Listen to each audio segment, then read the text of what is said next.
Assalamualaikum warahmatullahi wabarakatuh. Waalaikumsalam warahmatullahi wabarakatuh. Selamat pagi anak-anak. Selamat pagi. Kaifa halukum? Alhamdulillah bil khair. Oke anak-anakku sekalian, siapa yang tidak hadir hari ini? Ajis, Raski, Khairunisa. Kalau ini tolong dicatat ya. Oke, yang pertama. Hari ini Bapak akan membahas tentang masalah jenazah. Apa yang diketahui tentang jenazah?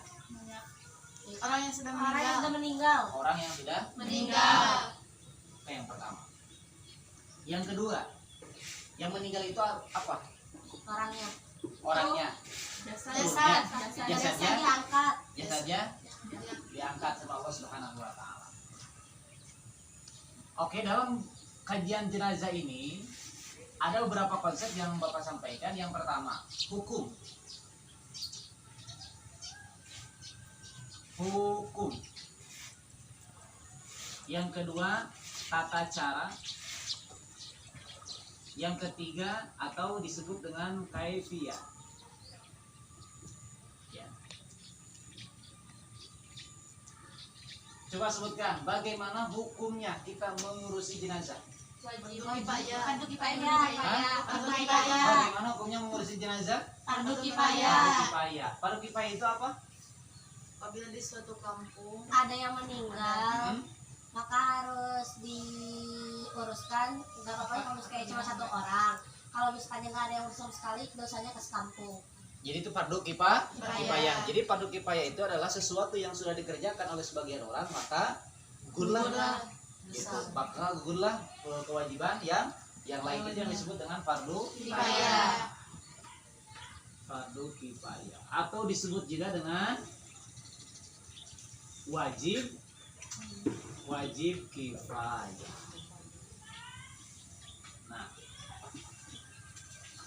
Nah, bagaimana caranya kita mengurusi jenazah? Maka hukum diantara hukum mengurusi jenazah itu hukumnya fardu kifayah. Ada yang disebut dengan wajib kifayah. Wajib kifayah itu sama dengan Fardu fardu kifayah. kifayah. Nah, kewajiban orang yang masih hidup kepada orang yang sudah meninggal ada berapa? Kewajiban orang yang masih hidup bagi orang yang sudah meninggal ada berapa? 3.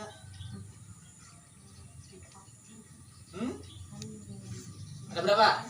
Kewajiban orang yang masih hidup kepada orang yang sudah meninggal ada berapa? Ada 4. Apa aja? Yang pertama, Memandikan. memandikan. Yang kedua, mengkafani. Menyolatkan.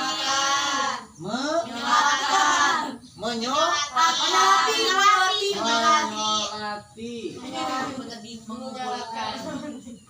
Yang keempat, Mengumpulkan. menguburkan.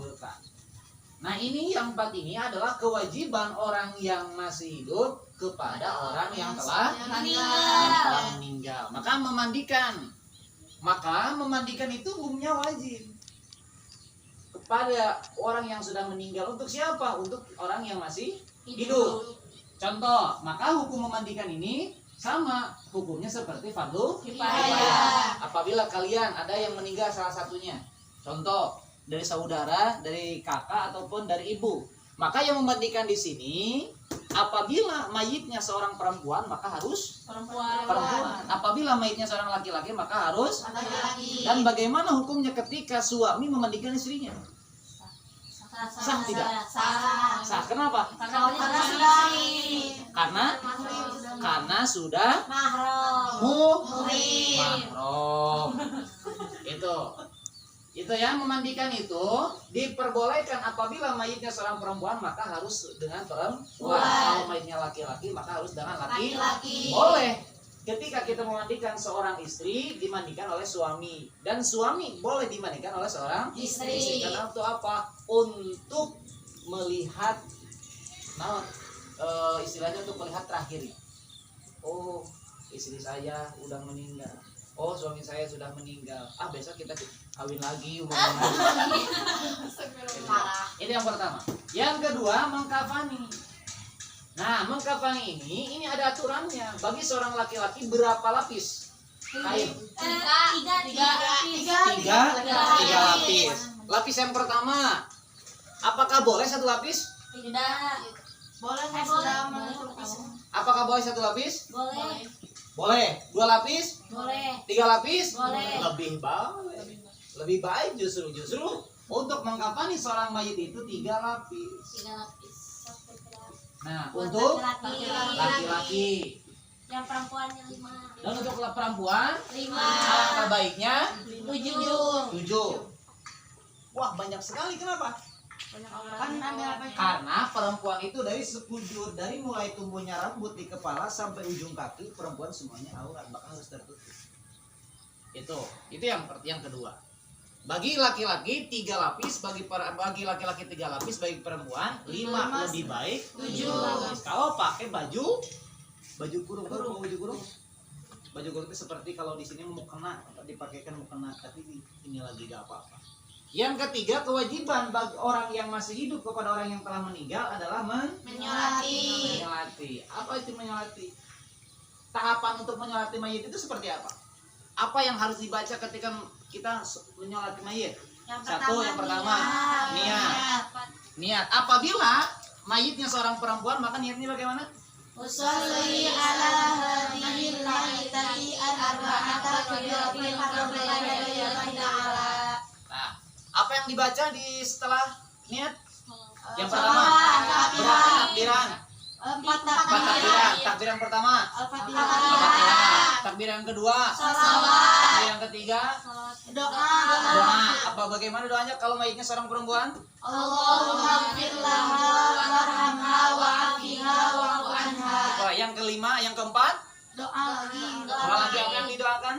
Allahumma la tahrimna ajraha wa la taftinna ba'daha waghfir lana wa laha wa li ikhwanina alladziina sabaquna bil iman wa la taj'al fi qulubina ghillan lil ladzina amanu rabbana innaka ra'ufur rahim. Mantap. Itu bagi seorang perempuan. Nah, bagaimana niat ketika mensolati seorang laki-laki? Usolli ala hadzal mayyiti arba'ata takbiratin qabla lillahi ta'ala. Oke, bagaimana niat ketika kita mensolati seorang bayi perempuan? Usolli ala hadhil mayyitati tiflati arba'ata takbiratin qabla lillahi ta'ala. Oke, nah itu alhamdulillah kalian sudah pada bisa ya. Nah, yang ketiga, yang keempat menguburkan. Nah, menguburkan itu ini ada tahapannya, ada syarat-syaratnya. Ketika kita menguburkan mayit itu, maka kedalamannya itu harus 2 meter. berapa? Berapa meter dari atas ke bawah? Ya? Berapa? Kalau dalam bahasa Sunda mah istilahnya satangtungan badan. Jadi kudu sakit. Ini segini, ya. Syaratnya kita menguburkan mayit itu harus segitu. Gak boleh setuur. Kenapa sebab? Karena Takut ada hewan buas hewan buas yang memakan mayit tersebut. Maka menguburkan itu adalah hukumnya wajib kifayah. Ini bagi orang yang meninggal bukan dalam keadaan dalam artian syahid. Kalau syahid itu terbagi 3, ada syahid dunia, ada syahid akhirat, ada syahid dunia dan akhirat. Maka syahid dunia dan akhirat itu tidak boleh dikafani, ya, tidak boleh disolati, langsung saja dikuburkan, tidak apa-apa. Karena itu kalau syahid dunia dan akhirat. Kalau syahid akhirat dikafani wajib, ya, disolati wajib, dimandikan juga wajib. Dan yang syahid dunia akhirat itu tidak boleh dimandikan, tidak boleh dikafani, bisa langsung disolati ataupun bisa langsung dikuburkan. Itu. Maka kesimpulan dari atas bahasan yang pertama ini tentang jenazah itu. Jenazah itu adalah bagaimana tata cara kaifiah kita memelihara seorang mayit. Maka kewajiban orang yang masih hidup kepada orang yang telah meninggal ada 4. Yang pertama, yang keempat, menguburkan. Maka yang 4 ini adalah yang disebut dengan fardu kifayah. Wajib kifayah. Wajib kifayah itu apa, Mel? Kewajiban yang telah dilakukan oleh satu orang maka gugur kewajiban yang lain. Maka gugur kewajiban yang lain. Ya mungkin untuk hari ini Bapak membahas tentang jenazah. Insya Allah nanti kedepannya kita bahas lagi apa yang bisa kalian pahami, apa yang kalian bisa kaji, nanti bisa dipertanyakan di pertemuan sebelumnya. selanjutnya. Terima kasih untuk hari ini. Wallahumma fiqh wa tariq. Wassalamualaikum warahmatullahi wabarakatuh. Waalaikumsalam warahmatullahi